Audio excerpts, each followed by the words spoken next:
Hi guys, in front of me is Oukitel WP50 and let me show you how to locate IMEI number.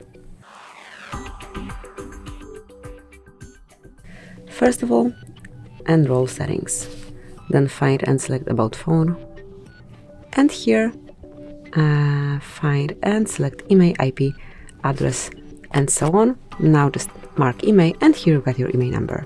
Tap on OK to exit. Obviously you can do the same thing to check IMEI for a second slot. Tap on OK.